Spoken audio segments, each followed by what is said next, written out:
Hi, fellow classmates and Dr. Griggs. Um, Let me just say this was a great discussion. I really enjoyed learning about lesson menus. I had never heard of that before, and it's a great way to get students engaged and excited about being a part of their own learning experience. Um, how it works was basically the teacher gave them the choice of having an appetizer, an entree, and a dessert.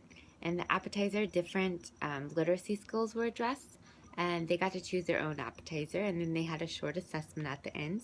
They gave it to the teacher, and they kind of got instant feedback. And then if they mastered that course, they got to move on to the entree. The entree is more of a deeper understanding of the content that they're covering. And then after they have a small assessment at the end of the entree and master that, they move on to the dessert.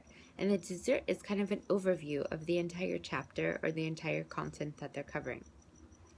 The first question was, how was the teacher able to assess for the ultimate goal of students reading, writing, thinking, and speaking critically about global topics? Well, she did speak a lot about graphic organizers that were located in the dessert portion of the menu, which I think is a great overall way to gauge where the students are during the lesson menus. And it also gives her an idea what's working best for each student.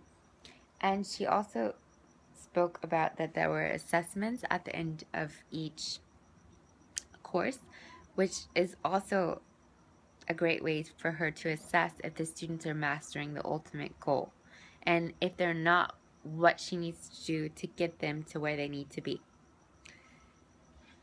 The next question is, how does her lesson show she is preparing her students for multiple assessment types? Well, in all actuality, there are many different assessment types at the end of the courses.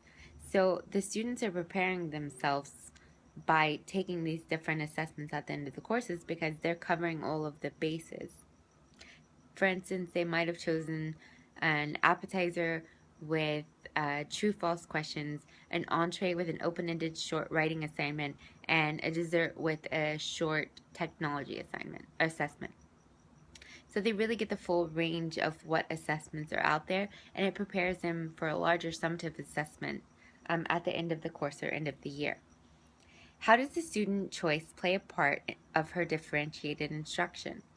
Well, the many options that the learning menu give the students caters to their different learning styles, which is a huge part of differentiation because, as we all know, there are no two students that learn the same. There are no two students that feel the same. Everything's different. And the other great thing about the students having a choice is that they get to go at their own pace, which is also a huge part about differentiation. And it takes a lot of stress off the student because they don't feel the pressure to go as fast or as slow as their peers may be going. And it really allows the information to sink in their designated time frame, which some may be going too fast and they may be missing over the information. And some students may feel that the class is going too slow and they may become complacent and their mind may start to wander. So this allows them to go at the pace that's best for them. And if they want to go really fast, as long as they master everything, they're getting all the knowledge in, and vice versa. The last statement said to share one new idea from this lesson, and how would you use it or modify it for your own instruction? Well, I think we all know this is the winner about the lesson menus. How exciting and engaging it is to have your students be a part of their own learning experience. I really, really enjoyed that. And I think that it's such a fun way because it's also aware of everybody, and everybody needs to eat. So that the idea that they're using an appetizer, an entree, and a dessert really gets students excited that they get to pick what they want to do. And who doesn't like choosing what they want from their menu, especially when you're younger? I know still sometimes your parents may choose things for you or whatnot. So it makes you feel like you get a say-so, which is really exciting at that age.